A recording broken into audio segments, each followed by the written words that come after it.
अगर आपके भी कुछ पौधों के पत्ते इस तरह से पीले हो रहे हैं तो परेशान होने की कोई ज़रूरत नहीं है, क्योंकि नवंबर दिसंबर में ज़्यादातर उन पौधों के पत्ते पीले होते हैं जो सर्दियों में आराम करने वाले हैं। ये पौधे सर्दियों में जीवित तो रहते हैं, पर ये सुप्तावस्था में जाने की वजह से कोई ग्रोथ नहीं करते हैं और शायद इसीलिए ये अपने पत्तों को गिराने लगते हैं ताकि अपने आप को बचाने में इन्हें ज़्यादा दिक्कत ना हो। इस समय टेम्परेचर लगभग 20 से 30 डिग्री के बीच चल रहा है और फरवरी लास्ट में यही टेम्परेचर आने पर फिर से ये पौधे सरवाइव करने लगते हैं। इस बीच इन पौधों को किसी तरह की छेड़छाड़ की ज़रूरत नहीं है, तो नवंबर दिसंबर में इन पौधों को नर्सरी से बिल्कुल ना खरीदें, वरना आपकी मेहनत भी जाएगी और पैसा भी बर्बाद होगा। हो सकता है नर्सरी में आपको थोड़े बहुत फूल इन पौधों में खिले हुए मिले, लेकिन घर लाने के बाद इनमें दोबारा फूल नहीं आएंगे और हो सकता है पौधे भी खराब हो जाएं।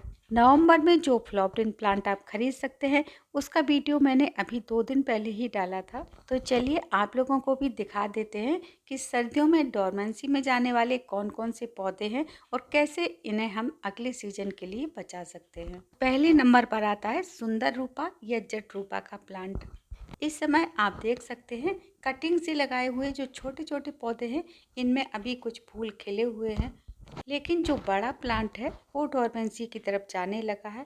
इसकी बहुत सारी पत्तियां पीली होकर गिर गई हैं, तो अभी हमें इसकी बस पीली पत्तियों को हटाते रहना है। फरवरी लास्ट या मार्च में अगर छोटा प्लांट है तो सॉफ्ट प्रूनिंग और बड़ा प्लांट है तो इसकी हार्ड प्रूनिंग भी कर सकते हैं। और इधर ये देखिए अक्टूबर में मैंने गुलाब की कटिंग की थी तो इसकी नई ग्रोथ शुरू हो गई है। अगर आपने अभी तक गुलाब की कटिंग नहीं कर पाई है तो अभी भी आप थोड़ी थोड़ी सी कटिंग कर सकते हैं। अगला है एडेनियम का प्लांट, जो आपको इस समय बिल्कुल नहीं लेना है, भले ही आपको इस समय इसमें फूल खिले हुए दिखे। जैसे ही टेम्परेचर बढ़ेगा इसके फूल और पत्तियां सारे गिर जाएंगे। और अगर आपके पास पुराना प्लांट है तो उसे बचाने के लिए मिट्टी को थोड़ा कम करके रेत मिक्स कर दें। पानी मिट्टी सूखने के बाद ही डालें और धूप में रखें। सर्दियों में एडेनियम के सारे प्लांट डोरमेंसी में चले जाते हैं। ये देखिए छोटी सी कटिंग लगाई थी, इसके भी पत्ते पीले होने लगे। अगर आपने ज़्यादा पानी डाला तो ये खराब भी हो सकता है। पानी मिट्टी सूखने के बाद ही डालें। अगला है ये 10 बजिया 9 o'clock या फर्सलैंड। इसका भी सीजन ऑफ हो चुका है। सर्दियों में इसकी पत्तियां भी गिर जाएंगी तो इस समय लेने का कोई फायदा नहीं है। जेट प्लांट भी आप इस समय लेने से बचें, क्योंकि ज़्यादा सर्दी में इसकी पत्तियां गलने लगती हैं। पुराना प्लांट है तो उसमें पानी कम डालें और धूप में रखें। और इधर ये है मैक्सिकन मिंट, जिसे कुछ लोग अजवाइन भी बोलते हैं। इसे भी आप इस समय ना खरीदें। अगला बहुत ही खुशबूदार सुंदर सा प्लांट है मोगरा का, जो ज़्यादातर बहुत सारे लोगों ने लगाया होगा। मोगरा बेला ये भी नवंबर से डोरमेंसी में जाने लगते हैं। इसमें भी फ्लावरिंग बंद हो जाती है और पत्तियां भी गिरने लगती हैं। इस तरह से देखिए छूते ही इसकी पत्तियां गिरने लगती हैं। तो ये सब कम केयर की वजह से नहीं, बल्कि सीजन ऑफ होने के बाद डोरमेंसी में जाने की वजह से है। तो इसे भी आप इस समय खरीदने से बचें और पुराने प्लांट को बचाने के लिए मिट्टी में थोड़ा सा फंगीसाइड ऐड कर दें। अगला बहुत ही खूबसूरत प्लांट है मधुमालती का, जिसमें अभी भी फूल खिल रहे हैं। ये देखिए मैं अभी नर्सरी गई थी तो मैंने कुछ लोगों को ये प्लांट ले जाते हुए देखा था, क्योंकि अगर आपको इसके बारे में नहीं पता है तो खिले हुए फूलों को देखकर कोई भी इन्हें खरीद लेगा और घर लाने के बाद ना तो इनमें फूल खिलेंगे और पत्ते भी सारे गिर जाएंगे। नेक्स्ट है मधु कामनी का। इसमें अभी भी थोड़ी बहुत कलियां और फूल आते रहते हैं, क्योंकि ये प्लांट पूरी तरह से डोरमेंसी में नहीं जाता है। सर्दियों में फूल तो नहीं खिलते पर पत्तियां बची रहती हैं। और ये देखिए सर्दियों की आहट होते ही गेंदे में फ्लावरिंग स्टार्ट हो गई है। अगला विंटर में आराम करने वाला प्लांट है देसी गुड़हल। ये डबल पेटल का हिबिस्कस है और आप देख सकते हैं इसमें कई सारी कलियां भी हैं। प्लांट काफ़ी बड़ा और घना भी है, लेकिन फिर भी पत्तियां पीली हो रही हैं। और ये सिंगल पेटल का गुड़हल है, जिसमें अच्छी केयरिंग की वजह से फूल तो अभी भी खिल रहे हैं, लेकिन पत्तियां डल होने लगी हैं, कुछ पीली भी हो रही हैं। दिसंबर जनवरी में जैसे ही सर्दी बढ़ेगी इसमें फूल भी कम हो जाएंगे और पत्तियां भी पीली होकर गिर जाएंगी। तो खिले हुए फूलों को देखकर आप इसे भी अभी ना खरीदें।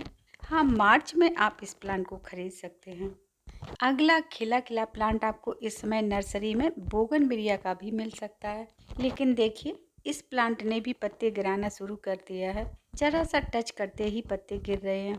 तो इस प्लांट को भी आप मार्च से पहले ना खरीदें। और ये देखिए तुलसी का प्लांट, रामा श्यामा कोई भी तुलसी का प्लांट हो, सर्दियां आते ही इसके पत्ते गिरने शुरू हो जाते हैं। लेकिन फ्रेंड्स, तुलसी को तो हम सभी अपने घर में हमेशा रखना चाहते हैं, क्योंकि ये पूजनीय होने के साथ साथ एक बहुत ही अच्छा मेडिसिनल प्लांट भी है। कफ खांसी में तो इसके गजब के फायदे होते हैं। तो सर्दियों के लिए इसकी पीली पत्तियों को आप कलेक्ट करके रख सकते हैं। इस समय तुलसी में बहुत सारी मंजरी आ रही है, तो प्लांट को बचाने के लिए आप इसकी मंजरी को जरूर निकालते रहें, क्योंकि मंजरी में इस तरह के ये कीड़े छिपे रहते हैं। इससे प्लांट बहुत जल्दी खराब हो जाता है। तुलसी की विंटर केयर के लिए मैं अलग से वीडियो डालूंगी, जिससे पत्ते गिरने के बाद भी प्लांट खराब नहीं होगा। अगला ये है मैक्सिकन पिटूनिया। अगर ऐसा खिला हुआ फूल इस समय आपको नर्सरी में दिख जाए तब भी आपको नहीं लेना है, क्योंकि विंटर में ये भी आराम करने वाला है। अपराजिता की भी विंटर में बहुत खराब कंडीशन हो जाती है, फूल बंद हो जाते हैं और पत्तियां भी गिरने लगती हैं। थोड़े बहुत फूल इसमें अभी भी आ रहे हैं, देखिए कलियां भी लगी हैं और फलियां भी बन गई हैं। इसे भी आप लेने से बचें, जो इसमें सूखी हुई फलियां लगी हैं। मार्च में इनको बोकर आप नए प्लांट भी बना सकते हैं। अगला है डबल चांदनी का, जिसके पत्ते आपको मुरझाए हुए से दिख रहे होंगे। ये प्लांट भी सर्दियों में बिल्कुल फ्लावरिंग नहीं करता है। अब आता है ज़्यादातर घरों में लगाया जाने वाला करी प्लांट। करी प्लांट भी सर्दियां आते ही अपने पत्ते गिराने लगता है। सूखे हुए पत्तों को आप स्टोर करके रख सकते हैं। प्लांट को बचाने के लिए गमले की साफ सफाई करके थोड़ा सा फंगिसाइड ऐड कर दें, वरना सर्दियों में फंगस से प्लांट खराब हो सकता है। और ये देखिए हल्दी, जो सर्दियों में पककर तैयार हो जाएगी। जैसे ही हल्दी के पत्ते पीले होते हैं, हम इसे हार्वेस्ट कर सकते हैं। हल्दी के पत्ते पीले होना इंडिकेट करता है कि अब हल्दी हार्वेस्टिंग के लिए कंप्लीटली तैयार है। अगला जो प्लांट है डेविल्स बैकबोन का, ये भी सर्दियों में अपने सारे पत्ते गिरा देता है। लेकिन इसका देसी या हाइब्रिड कोई भी प्लांट हो, अगर आप इसे इंडोर रखते हैं जहाँ पर ओस नहीं पड़ती है और हवा मिलती रहे, तो आप इसके पत्तों को सर्दियों में बचा सकते हैं। अगर आप इसका नया प्लांट लेना चाहते हैं तो मार्च में ही खरीदें।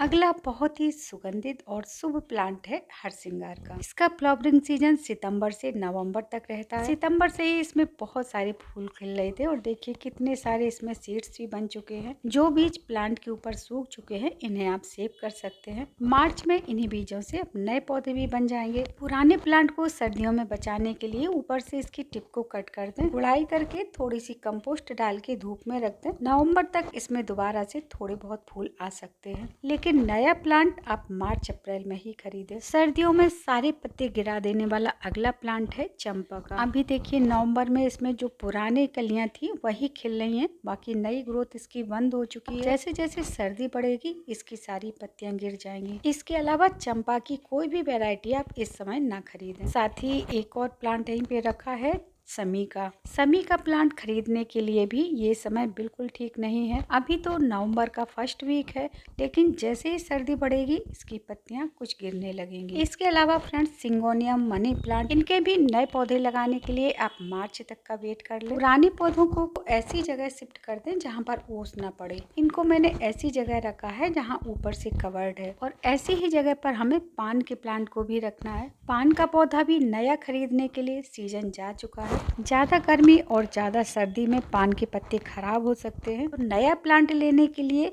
मार्च, अप्रैल और अगस्त सितंबर का टाइम सही रहता है। तो फ्रेंड्स, ये कुछ प्लांट्स थे जिन्हें आपको सर्दियों में नहीं लेना है, और जो पुराने प्लांट्स आपके पास है उनको कैसे बचाना है, वैसे ये मैंने साथ साथ बताया है। लेकिन अगर आपको और भी कुछ पूछना है तो आप कमेंट कर सकते हैं। Thank you.